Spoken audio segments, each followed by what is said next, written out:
Pois bem, gente, recebo hoje pela manhã aqui com muita satisfação meu colega de Seminário São José, que seguiu, né? É claro, seguiu, e hoje é Padre Eduardo Schuster. Tudo bem, Padre? Bom dia. Tudo bem, Vini? Bom dia você que está nos ouvindo na Tirol, no Primeiro Jornal. Sempre uma alegria voltar aqui, uma satisfação muito grande. E hoje, né, sexta-feira requer um assunto mais tranquilo, né, Padre? Vamos falar da tua viagem, né? Uma viagem, tenho certeza que quem está nos escutando agora e frequenta alguma entidade cristã, vai ter um link, né, com o que você fez agora, porque toda a história, boa parte da história do Antigo Testamento passa por esses lugares onde o senhor passou aí os últimos, foram 18 dias? 17 dias, né? Voltaste já dia 8, né? 8 de junho, Bom, então fala um pouco, vamos começar por aí, né? Vamos começar pelo começo, com perdão da redundância. Mas, Padre, a viagem começa por onde? Qual é o roteiro? Como é que é essa parte de... Para quem está nos escutando daqui a pouco se interessa para fazer a viagem também. Olha, vale a pena. Para dizer assim que eu nem voltei da viagem ainda, né? A viagem, quando ela cria uma grande expectativa, a viagem começa antes da viagem e não termina no fim da viagem. É verdade, né? Até uns falam a quarta parte da viagem é pagar as contas. Então, mas no meu caso, além disso, é ainda sentir o eco daquilo que a gente fez. De fato, foi uma viagem, até o nome da viagem é Pelos Caminhos de Jesus. E, na verdade, é uma viagem que começa antes dos caminhos de Jesus, como falasse bem, nos faz voltar no tempo, na história, e particularmente para mim, como padre, mas também para muitos que foram juntos, né, pela tradição cristã, voltar à história bíblica do Antigo Testamento. Então a viagem começa no Egito, propriamente nós saímos aqui, vamos para a Itália, e depois vamos, o roteiro começa no Egito, na cidade do Cairo. Então lá a primeira parte ela volta a uma história da civilização bem antiga, que nós conhecemos muito bem pela história, pela curiosidade, que são as pirâmides, né? Até uma das coisas que eu já fiz essa viagem ano passado, esse ano ela foi melhor ainda, porque a gente já se prepara melhor, cria mais expectativa, a gente saboreia melhor. Ano passado tinha um elemento surpresa, tudo era novidade. Esse ano tinha o elemento aproveitar bem aquilo que eu já vi, aproveitar melhor. Então o Egito, que tem essa história tão antiga, uma das mais antigas da nossa civilização, as pirâmides, né? Até uma curiosidade que eu estava falando a gente olha algumas pirâmides e não se dá conta que o Egito tem mais de 100 pirâmides. Algumas enormes, como as mais famosas, Quéops, Quefren e Miquerinos, né? E outras bem menores, algumas bem degradadas, né? Então até eu saborei bastante e por conta própria fiz vários videozinhos, o pessoal acompanhou também. Acompanhei também. Tive a oportunidade de acompanhar. Foi bem divertido ao mesmo tempo. Tivemos a oportunidade de entrar dentro de uma pirâmide, né? Foi uma coisa assim. Então são coisas que mexem bastante. Então a história começou ali. E depois, até estava falando antes com o Vini, né? Em off, que é uma viagem que passa por 3 continentes, né? 4 com o nosso, né? A primeira parte do Cairo, essa parte do Egito, fica no continente africano. E depois a gente atravessa o canal de Suez, que faz justamente a divisa continental da África e da Ásia, né? E dali a gente foi para uma outra parte da viagem, que é o Monte Sinai. O Monte Sinai, biblicamente muito conhecido, porque foi lá que Moisés recebeu as tábuas da lei. Também ali faz referência ao profeta Elias. Liberando justamente a libertação do povo do próprio Egito, né? Exatamente. Exatamente. Essa parte até tinha o povo que passa, o povo hebreu, ele é escravo no Egito e é liberto por Moisés. Passa pelo Mar Vermelho, aquela história toda que a gente tem tanto, às vezes, ilustrado em quadros, enfim, né? Essa história bíblica fabulosa. E o Monte Sinai é o lugar onde recebeu as tábuas da lei. E ali tem uma característica, a gente sobe a montanha do Sinai. E ela é alta mesmo. É possível comparar com alguma montanha, nós temos aqui alguns picos, tipo Morro Gaúcho em Arroio do Meio, aqui a Lagoa da Harmonia, só para em dimensões, Padre, para a gente ter ideia. O monte, claro que a parte da vegetação é diferente, não há vegetação, acredito eu, porque pelo que eu acompanhei, você descendo, mas só para a gente ter uma dimensão, porque a gente fala Monte Sinai, é um morro? É um pico? Como é que descrever? É um pico no meio de outros picos, né? Eu não tenho agora a metragem aqui dos montes, tranquilo. Mas o Sinai é 2.285 metros. Bem mais alto que o nosso aqui, então. Então eu não tenho certeza aqui da altitude, né? mas que a gente falasse uma geografia totalmente diferente, né? Não dá para comparar a vegetação, porque não tem, né? Não existe. Para não mentir, até uma coisa assim bacana, no meio daquelas montanhas apareciam algumas flores. Até o pessoal, mulherada, então, no meio do nada, flor. Só faltou que nem a minha mãe, quando vê uma flor diferente, queria tirar uma mudinha. Falei, se a minha mãe tivesse aqui, ela ia tirar uma mudinha, né? Sim. Mas a montanha do Sinai é um desafio humano, físico, humano e espiritual. Porque são 2.285 metros de altura de montanha. Então isso é feito a pé e de madrugada. Claro, tem grupos que, pelo que eu vi, a gente ficou hospedado lá perto, foram de dia. Mas a grande maioria vai de noite. Nós saímos 00:30. Levamos 5 horas para chegar no topo da montanha. Claro que o grupo dá o seu ritmo, tinha pessoas de mais de 70 anos fazendo a caminhada. Sim.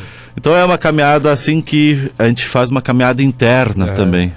Porque tu está caminhando no escuro, às vezes alguns camelos passando por ti, às vezes era uma noite fria, o deserto tem isso, né? De dia calor, escaldante, chegando perto dos 40, passando dos 40. De noite não sei bem a temperatura, mas frio. Tanto que a gente estava com casaco e tudo, e chegou quase a congelar, né? Então de manhã a gente só esperando o sol nascer. E aí a gente chega no alvorecer, no amanhecer. Então a gente tem uma visão assim fantástica. Tu vê o sol nascendo no meio das montanhas. E quando a gente está lá em cima, a gente tem que lembrar então a Bíblia. Porque nós vamos lembrar que o povo que saiu do Egito, liberto por Moisés, passou por todo aquele vale montanhoso, desértico, por 40 anos, ainda não estavam nos 40, mas fazendo essa caminhada para continuar rumo à Terra Prometida. Então essa primeira parte, toda a viagem tem picos emocionais, né? Esse é um forte, né? Acredito. A gente desce depois a montanha, às vezes até em silêncio, meditando um pouco. É uma das histórias mais bonitas da Bíblia, né? A história do Êxodo, né? Exatamente. Então é uma das histórias mais bonitas e mais marcantes da história da humanidade, sem dúvida nenhuma, essa peregrinação do povo por 40 anos. Bom, saímos da África e vamos para... Então vamos para a Ásia, ali já é a Ásia, né? Ásia, isso. Mas então a gente atravessa a fronteira e vai para a Jordânia.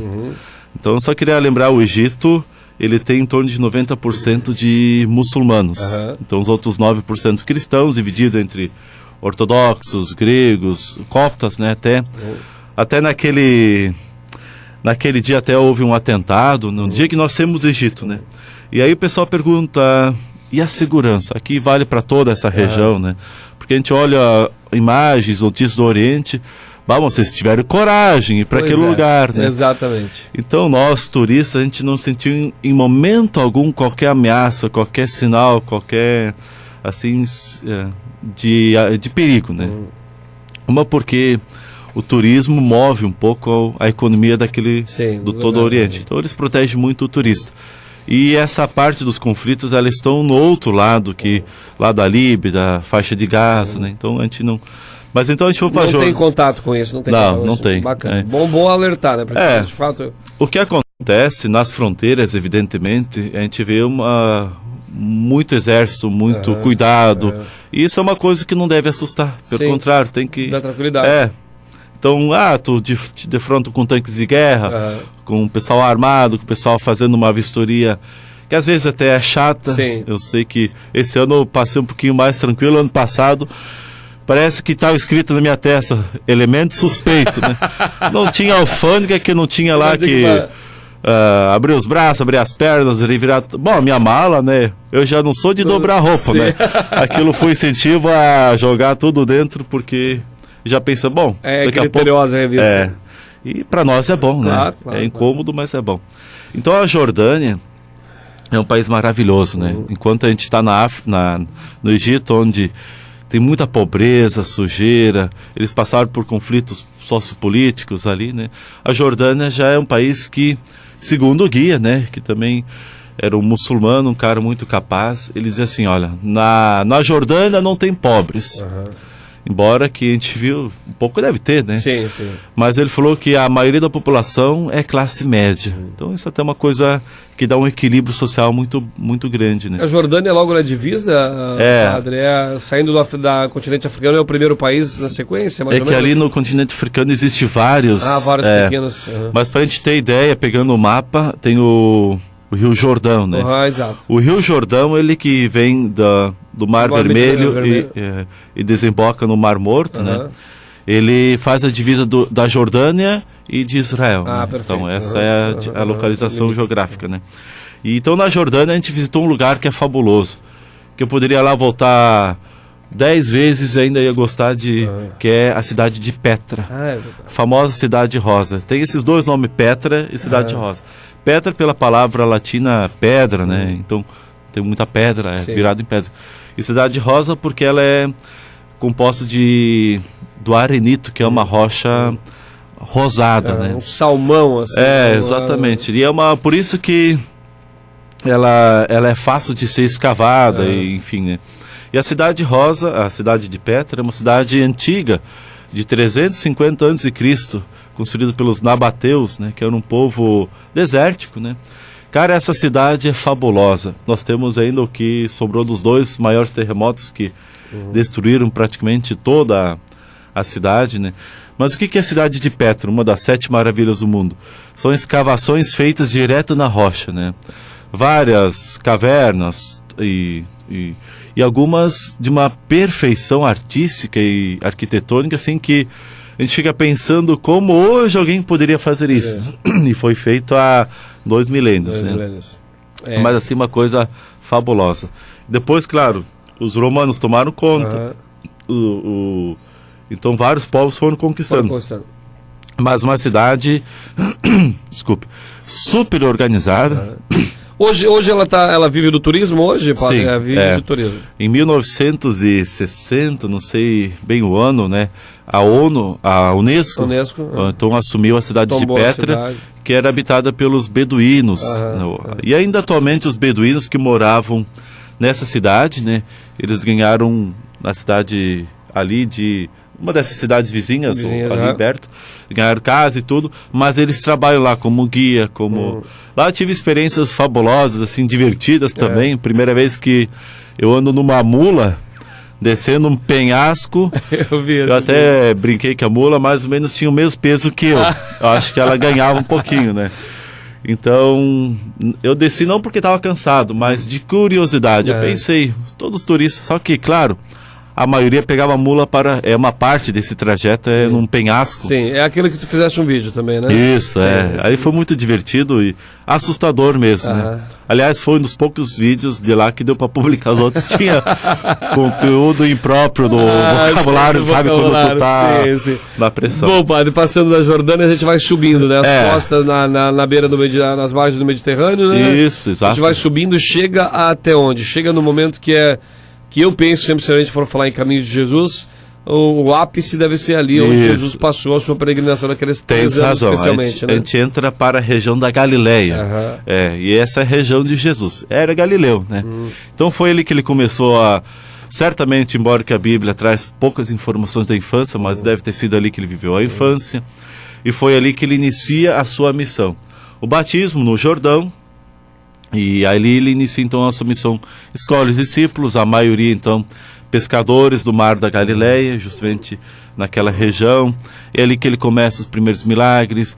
Fomos visitar Caná, onde aconteceu o primeiro milagre de Jesus. Fomos visitar onde o Jordão, claro, nós fizemos lá uma coisa muito maravilhosa. Sabe que o batismo só se faz uma vez, né? Não existe segundo batismo, né? Embora que a gente ouve algumas ideias parecidas, né? Mas nós renovamos o batismo no Rio Jordão. E lá eu tive uma das experiências, assim, que me marcou muito. Uma porque todo o nosso grupo, então, fez a renovação do batismo, inclusive eu.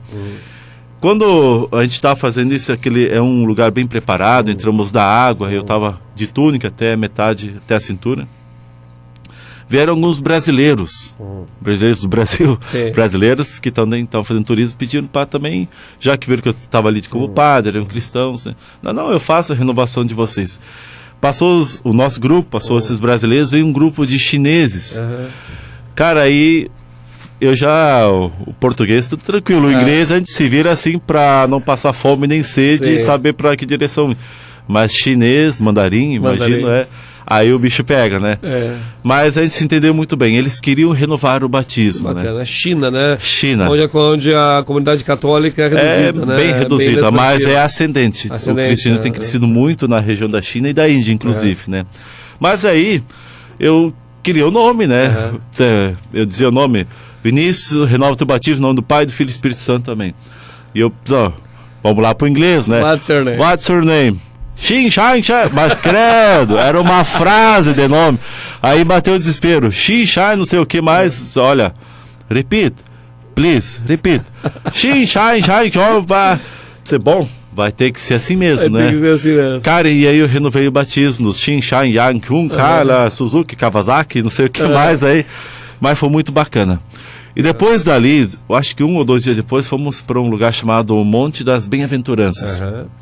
Onde Jesus teria feito... Lá eu estava lendo um texto bíblico pro meu grupo e tal. E aí eu vi um grupo de chineses ali, mas tinha chinês para tudo que é lado. Chinês, japonês, indiano. Que os chineses e os japoneses têm pouca diferença, né? Para nós, né? Eles nem gostam da comparação. Não, mas enfim. E aí eu vi que tinha um grupo de chineses ali olhando para mim, respeitando o que eu estava fazendo. Quando eu terminei, eles vieram ali. Aí eu reconheci que eram alguns que eu tinha batizado. E eles queriam mostrar para o outro grupo deles que eu tinha feito. E aí eles tinham foto que eu nem tinha visto. Choraram, se emocionaram. Então foi bem bacana. Eu também batizei, renovei batismo de colombianos. Sério, chineses vieram. Pronto, agora começar a cobrar, né? Porque lá tu tira a foto de um camelo já $1. Agora. Mas enfim, foi muito emocionante. Então fomos para a Galileia, onde a gente então mergulha nos caminhos de Jesus, né? Padre, tudo isso com orientação de pessoas, claro. Sim. Que você como padre, o grupo que foi contigo era da onde? Era daqui de... tinham 6 pessoas, 7 daqui de Teutônia. Tinha pessoal de Santa Rosa, tinha pessoal de Santo Cristo, tinha pessoal de outros lugares, então, Nova Petrópolis. Esse pessoal com certeza cristãos, católicos, que te acompanhavam, né? Mas eu digo lá, para quem, por exemplo, quem não tem essa afinidade toda com a religião católica ou com o cristianismo, quem não está tão por dentro quanto você, padre, como eu, ex-seminarista, como frequentadores da igreja que foram junto com o senhor, quem não está tão por dentro, ele tem um apoio lá, tem toda essa parte... Nós tínhamos guias locais lá, excelentes, né? Tanto... no Egito tivemos um guia que ele é da igreja cristã ortodoxa, né? Na Jordânia tivemos 2 guias, um guia era muçulmano e o cara era um muçulmano bem assíduo, né? Tem uma curiosidade, né? Nós pegamos lá o Ramadã. O Ramadã é justamente o período sagrado deles, são 30 dias em que do amanhecer ao anoitecer eles não comem nem bebem. Então eles até brincam, olha... Tenta não conversar muito com os muçulmanos no fim do dia, que eles estão chatos, eles estão com fome, isso, aquilo. Então esse guia ele também nos trouxe toda essa cultura do Islã, até para quebrar alguns tabus ou alguns preconceitos que a gente tem, né? Então ele mesmo se chateia, assim, porque existe dentro do Islã, então os grupos radicais que fazem tanto terrorismo e tudo, mas o Islã, por outro lado, tem coisas bonitas, e é uma religião bonita, né? Então a gente também mergulhou no mundo do judaísmo, no mundo do islamismo, né? E a gente levou o nosso mundo cristão, né? Bom, padre, o que mais se fala, né? A gente tem aí mais 6 minutos ainda do nosso bate-papo. Aquela parte da Semana Santa, que é a que mais marca a fé cristã, né? Aquela parte desde a entrada de Jesus no Templo de Jerusalém, no Domingo de Ramos, até a sua ressurreição no dia, uma semana depois. Isso também está tudo ilustrado, está tudo lá, passa por essa viagem, passa por esse lugar. Aí também. A gente vai para Jerusalém. Então Jerusalém é o centro dessa Semana Santa. Por quê? Lá nós temos a cidade antiga, né, que é Jerusalém, cercada ainda de muros, e temos o Horto das Oliveiras, né, do outro lado. O que é? São 2 montes, né? E no vale, entre esses 2 montes, chama-se o Vale do Cedron. Então, muitas vezes a gente vê na Bíblia isso aí. Jesus sai do Monte das Oliveiras, passa o Vale do Cedron, rumo e entra na Cidade Santa. Então, ali nós pegamos os lugares onde Jesus chorou, né? Onde Judas... Eu rezei missa numa gruta construída onde Judas teria... A Gruta da Traição. onde Judas teria traído Jesus. Então ali nós mergulhamos na emoção, né? Onde Jesus foi preso, a casa de Caifás, onde ele foi torturado, onde ele também, a escadaria onde ele passou quando ele estava indo rumo à sua condenação. Passamos pela Via Sacra. Claro, hoje a Via Sacra as estações da Via Sacra estão dentro do bairro muçulmano. Então, claro, enquanto tem lá o lugar onde estão as estações, a vida deles é normal. Então, nós temos que carregar com o sentido que a gente dá, de parar, refletir. Aqui foi a primeira, segunda, 14ª estação, né? Então, o Santo Sepulcro, que é o centro quase da visitação, né? O centro do nosso, onde Jesus foi sepultado. Então, ali irradia uma energia assim tão forte, né? E é difícil não se emocionar a ponto assim, de chorar ou de relembrar, né? Claro. A passagem de Jesus, né? Então, de fato, Jerusalém é o mergulho nos fatos mais marcantes da vida de Jesus, da sua condenação, o seu caminho da cruz, a sua morte, a sua condenação, a última ceia, a negação de Pedro. Visitamos a igreja do Galicante, o galo cantou, né? Então, até uma curiosidade, a maioria dessas igrejas, elas estão em vários níveis, né? Por quê? Porque quando elas foram construídas nos primeiros séculos, décadas do cristianismo, depois as cidades foram conquistadas por outros povos, foi tudo destruído, se reconstruíram mesquitas ou sinagogas, então foram destruídas de novo, então o império... Então a reconstrução, às vezes temos lá, dessa igreja temos só... o pilar, a base. O pilar, essa pedra. Depois essa parte aqui é do Império Romano, essa parte aqui do Império Bizantino.